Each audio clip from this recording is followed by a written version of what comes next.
Regularize. Government attitude. Change it. Government attitude. Change it. Government attitude. Change it. Government attitude. Change it. Government attitude.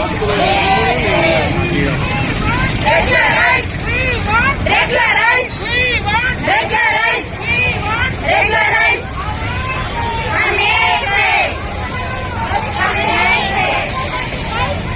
నశించాలి. నశించాలి. స్పందించాలి. స్పందించాలి.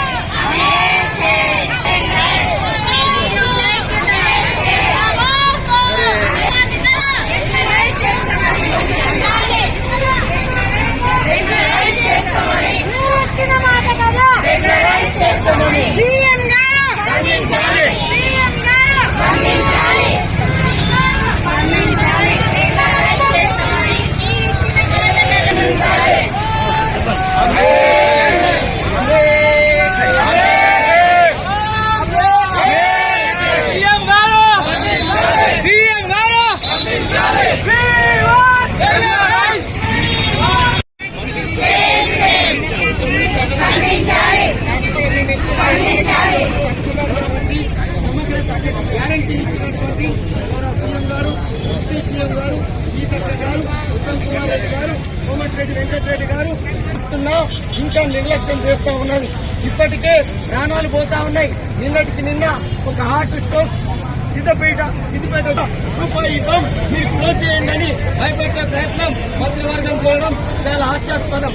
ఏదైనా చర్చలకు పిలిస్తే కనీసం మేము ఇది చేస్తాం, మా దగ్గరికి ఇది ఉంది, మేము చేయడానికి సిద్ధంగా ఉన్నామని చెప్పాలి. ఉద్యోగుల పట్ల ప్రభుత్వం ఉండి వైఖరి, ప్రభుత్వ ఉద్యోగుల ఉద్యోగుల పట్ల ప్రభుత్వం ఉండి వైఖరి.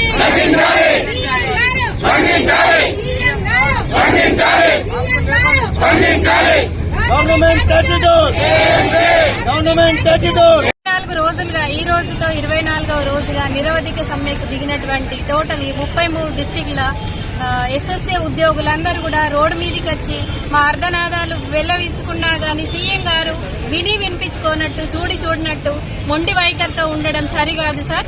మీరిచ్చిన హామీనే మేము అడుగుతున్నాం, వేరేదేమో అడగట్లేదు. గొంతెమ్మ కోరికలు కావు, మేము అడిగేది న్యాయమైన డిమాండ్. గత 20 సంవత్సరాలుగా దీంట్లో పనిచేస్తున్నటువంటి వాళ్ళం ఉన్నాము. ఏజ్ రిటైర్మెంట్ దగ్గరికి వచ్చిన రిటైర్డ్ అయితే రూపాయి ప్రభుత్వం నుంచి నోచుకొని ఉద్యోగులం ఉన్నాం. చనిపోతే రూపాయి కూడా మన్ను పోయడానికి కూడా లేదు. అలాంటి ప్రభుత్వం మొండి వైఖరి నశించాలి. మేము తెలంగాణ బిడ్డలం కామా? మేము కూడా తెలంగాణ పుట్టినోళ్ళమే. మాకు ఉద్యమాభివందనాలు ఉన్నాయి కాబట్టే మేము ఉద్యమం అనేది స్టార్ట్ చేసినాం. గత 21 రోజులు కూడా ఉద్యమం చేసినాం. మీరు స్పందించలేకపోయినరు. అప్పుడు మాకు మీరు పిసిసి అధ్యక్షుడిగా ఉన్నప్పుడు మాకు హామీ ఇచ్చింది కాబట్టి అదే హామీని మేము అడుగుతున్నాం. చట్టసభల్లో మీరు ఈ హామీని పెట్టి కూడా మాకు రెగ్యులర్ చేయడానికి అవకాశం ఉంటుంది. అన్ని మీరే అయినప్పుడు, విద్యాశాఖ మంత్రి మీరే అయినప్పుడు మా గోడు వినిపించుకోండి సార్. 33 జిల్లాలలో ఉన్నటువంటి ఎస్ఎస్ఏ ఉద్యోగులందరూ కూడా న్యాయమైన డిమాండ్ అడుగుతున్నారు, వేరేది అడగట్లేరు. వెంటనే మీరు స్పందించి మాకు చర్చలు అని చెప్పేసి ఇంకా కాలయాపన చేయకండి. పిల్లల జీవితాలు 1,25,000 పిల్లలు రోడ్డుపైకి కూడా వచ్చే అవకాశం ఉంటది. కాబట్టి వాళ్ళని మేము సున్నితంగా మేము ఇక్కడ ధర్నాలో ఉంటూ కూడా వాళ్ళని కాపాడుతున్నాము. అంటే ఆ పిల్లలు ఉన్నారు కాబట్టి ఈరోజు మాకు భవిష్యత్తు ఉంది కాబట్టి మేము పిల్లలకి ఎలాంటి అన్యాయం చేయకుండా మేము ధర్నాకి వచ్చినామంటేనే మీరు ఆలోచించుకోవాలి. ఇది శాంతియుతంగా చేస్తున్నాం. మీరిచ్చిన హామీని పట్టుకొని మేము చేస్తున్నాము. గత ప్రభుత్వం కూడా 10 సంవత్సరాలు మాతో కాలయాపన చేసింది. ఇది సరి అయిన పద్ధతి కాదు. ఏ ప్రభుత్వాలు వచ్చినా ఇలా కాలయాపన చేసుకుంటూ మమ్మల్ని ఎండగొట్టడం అనేది సరి అయిన పద్ధతి కాదు. ఈ నిత్యావసర ధరలు పెరుగుతున్నట్టుగానే అందరికీ ఎలా అయితే జీతం పెంచుతున్నారో మాకు కూడా సరి అయిన సమాన పే స్కేల్ ఇచ్చేసి, అప్పటి వరకు మీకు ఏదన్నా ఆర్థిక భారం ఉంటే పే స్కేల్ ఇవ్వండి. పే స్కేల్ ఇచ్చేసి తర్వాత ఏ రోజు వరకు జీవో తీసుకొస్తారో ఒక నిర్ణయం చేసి ఒక కాపీ రూపంలో మాకు ఇవ్వండి. మేము అడిగేది న్యాయమైన డిమాండ్ కాబట్టి మీరు కూడా అన్నీ తెలుసు, మీ సమగ్ర శిక్ష యొక్క బాధలన్నీ తెలుసు అన్నారు. తెలిసిన వాళ్ళు ఎందుకు స్పందించట్లేదు అని మేము 33 జిల్లాల ఎస్ఎస్ఏ ఉద్యోగుల మీడియా ముఖంగా అడుగుతున్నాం. మా ఆర్తనాదాలు వినిపించుకోండి సార్. ఎస్ఎస్ఏ శిక్ష ఉద్యోగులను విద్యాశాఖలో వెంటనే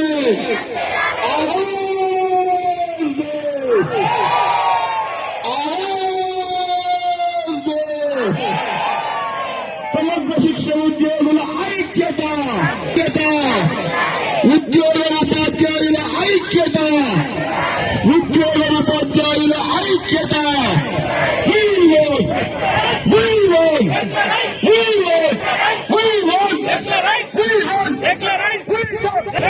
సమగ్ర శిక్ష ఉద్యోగుల విద్యాశాఖలో వెంటనే, విద్యాశాఖలో వెంటనే వద్దురా,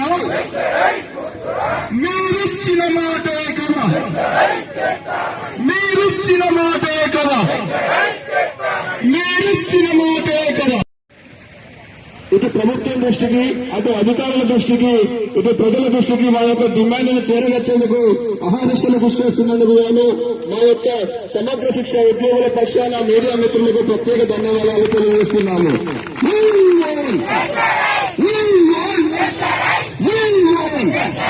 మీరిచ్చిన మాటే కదా, మీరిచ్చిన మాటే కదా, మీరు